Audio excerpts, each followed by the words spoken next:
A true believer has a mission and a vision. Unlike any other human being, a true believer has the answers to all the questions. We know where we came from. We know where we are going to. And we know why Allah Azza wa Jal created us. This is why, while living this life on earth, everything has sense. Everything has a meaning. And this is only to a true Muslim.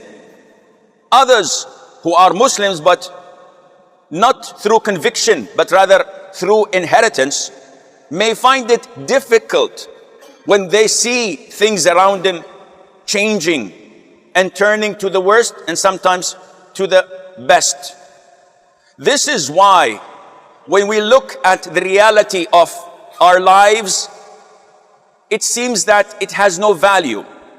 But on the contrary, it has great value to us, because what we do in this life determines, with the grace and mercy of Allah, whether we'll end up in paradise for eternity or we will end up in hell. May Allah Azza wa Jal gives us refuge from going to hell. There is a fact that is inevitable and no one doubts it, yet rarely you will find Muslims working for it, and that is death. Death is the fact that Muslims and non-Muslims alike believe that it is inevitable. It's going to happen. No one can escape it. Allah Azza wa Jal stated this clearly in the Quran, كُلُّ نَفْسٍ ذَائِقَةُ الْمَوْتِ. Verily, each soul will have a taste of death. And if anyone were to escape death, it would have been our beloved Prophet sallallahu alaihi wasallam. But he himself had died. This fact, Muslims unfortunately are heedless. They're not aware of. They're not working for that day that will come to each and every one of us. No one is anticipating his death. However, death can be positive. And there are characteristics, there are signs. When an individual is met by one of them, this is a sign from Allah that it is a good ending. May Allah Azza wa Jal grant me and you a good ending. Among these signs, the Prophet said alayhi salatu wasalam, that whoever ends his life with La ilaha illallah, then he will enter Jannah. How easy is this to us Muslims? It sounds easy because it's a statement that anyone could say. Unfortunately, it is not as easy as it may seem, because your life ends according to what you had been doing while being alive. In order to be successful in saying the kalimah, you have to live on the kalimah. You have to worship Allah Azza wa Jal truly by the kalimah. But if you simply say it without any conviction, without any love, without any trust, without any sincerity, then a lot of those who do this will fail in saying La ilaha illallah to be the last thing they utter before dying. How many people end up doing bad things? How many people die while watching a movie or listening to a song or doing haram transactions or oppressing people or cheating or lying?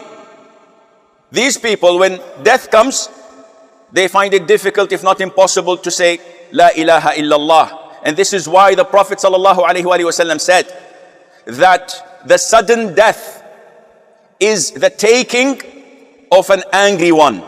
La ilaha illallah. When Allah is angry with someone, He takes him suddenly. And this is not the rule, as the scholars say. It depends on the individual.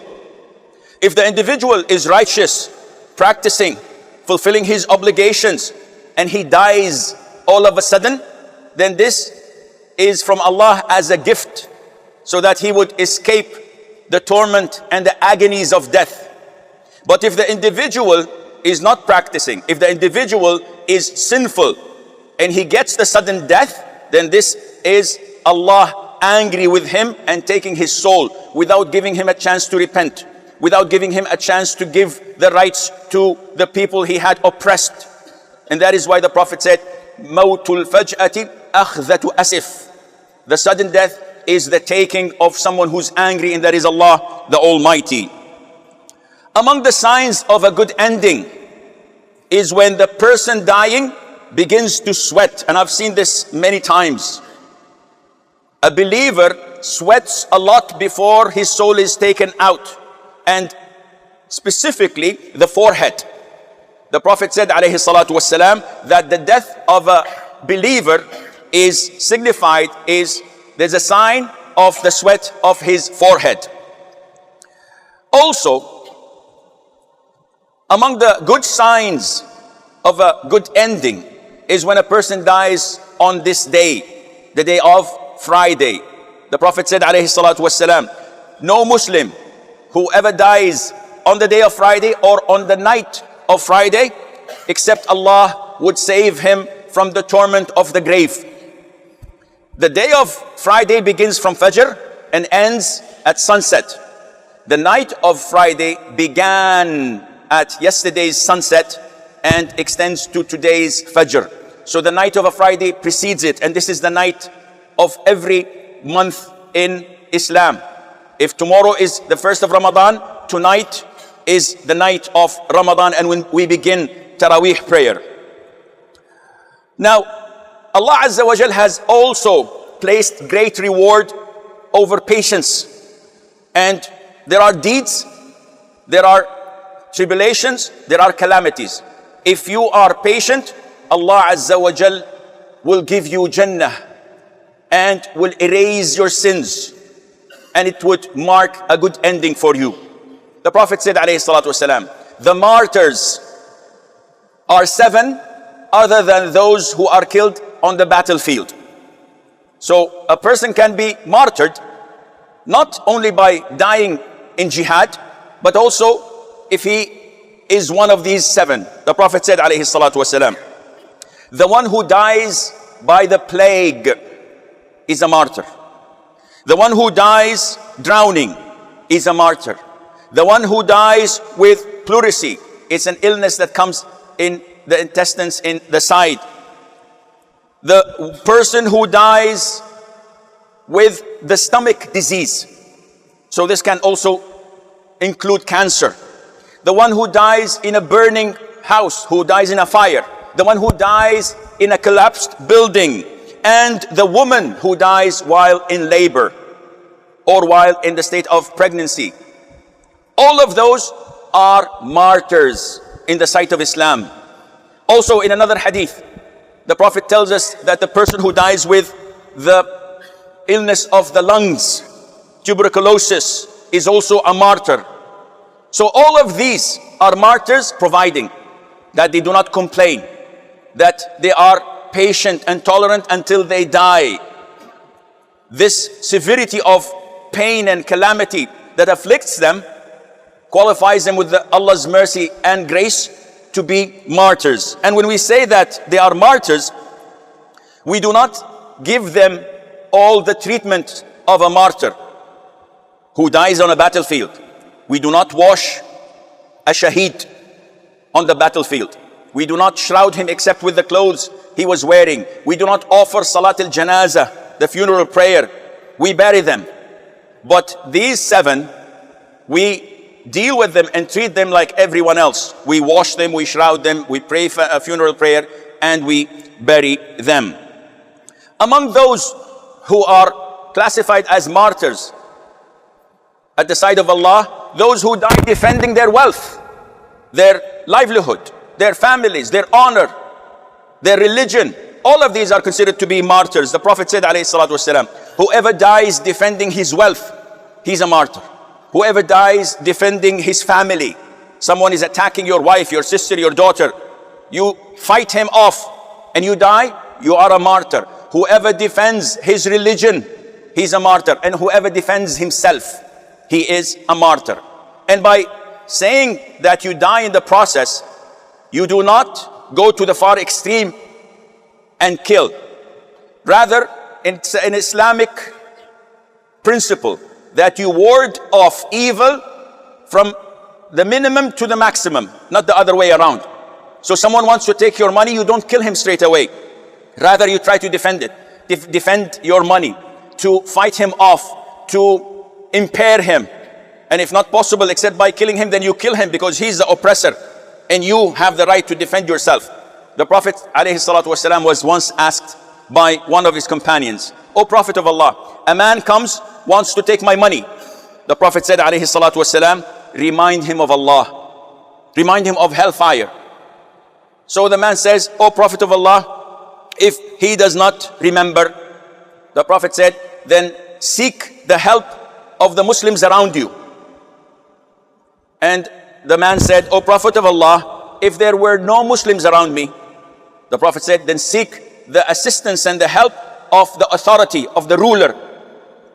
The man said, "If the ruler is far away and is not accessible," the Prophet said, alayhi salatu wasalam, "then fight for your wealth, defending it, until you are either one of the martyrs of the hereafter or you preserve and safekeep your wealth."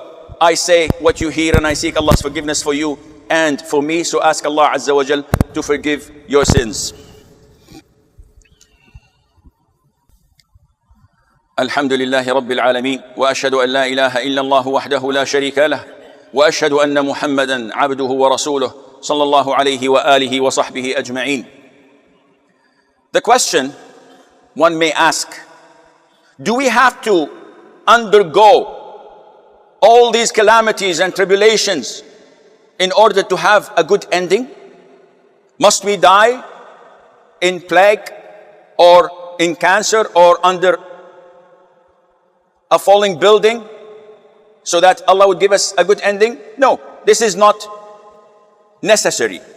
Allah Azza wa Jal can give you a good ending in a more peaceful way, providing that your death takes place while you are offering good deeds, while you're repenting, while you are in the state of ibadah. The Prophet said alayhi salatu wasalam, when Allah Azza wa Jal intends good for a servant of his, Allah will use him.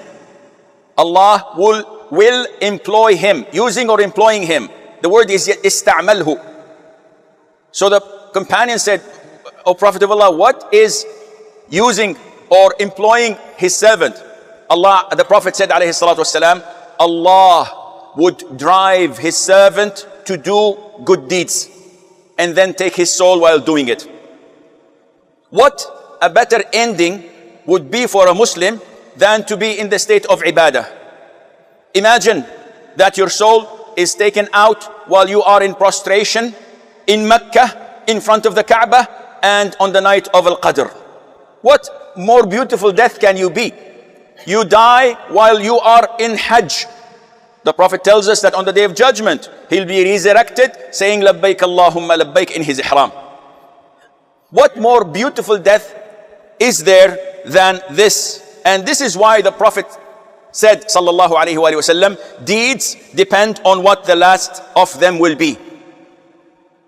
Your deeds on the Day of Judgment will depend on what or how you concluded your life. If you were blessed to conclude your life on good deeds, this is how you'll be resurrected. But those who die in a cinema or in a nightclub or listening to haram, watching haram, transacting in riba or in gambling or in anything, they die in such a state. They will be resurrected in such a state. May Allah have mercy on our soul. Servant of Allah, death has a great toll on us. Nobody likes to remember death or to mention death while they are with their families and their loved ones. The Prophet ﷺ, on his dying bed, he had a small cup next to him and he used to dip his hand in it and wash his face and say, "La ilaha illallah, inna lil mawti sakarat." La ilaha illallah, death has agonies. It's painful. And this hardship that a believer faces before dying is not a punishment, is it? Otherwise, the Prophet ﷺ would not have gone through it. And this is why Mother Aisha, may Allah be pleased with her, said, after I saw the agonies of the Prophet ﷺ on his dying bed, I do not hate seeing it for any of my loved ones.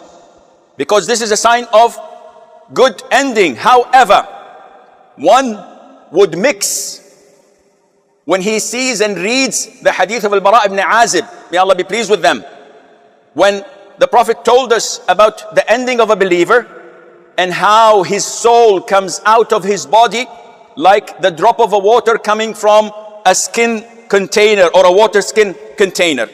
So smooth it comes out. While the soul of a disbeliever or a sinful person, his soul disperses inside his body, then comes out cutting the veins and nerves like a skewer passing through wet wool. So the scholar said, how can we combine between this and the agonies of death that Muslims face and that the Prophet had faced, alayhi salatu wasalam? They say that the agonies of death that precedes the exit of the soul has nothing to do with this hadith. And this is what explains when some of the disbelievers die in a peaceful fashion, as we see. They suffer from illness and they die in peace. So we think, he died in peace. While other Muslims may suffer and shout and scream in pain and agony. This is no connection. There is no connection. The severity and hardship of dying is when the soul comes out, and this is something you do not see. The believer's soul at the very end comes out softly and nicely, as the Prophet had said, alayhi salatu wasalam. Therefore, dear brothers and sisters, try your level best to have a good ending. Try not to receive the angel of death except while you are in the state of ibadah, while you are in the state of dhikr, while you are in a state that Allah loves to see you in. Because when death comes, it does not seek permission. It comes uninvited. And Allah Azza wa Jal only knows how many days, how many hours. Allah only knows when death will come to us. Oh Allah Azza wa Jal, conclude our days on this earth with goodness and good deeds. Oh Allah, make the last word that comes out of our mouths before dying, La ilaha illallah Muhammadur Rasulullah. Oh Allah, do not delay us on this earth to senility so that we wouldn't become a burden to those around us.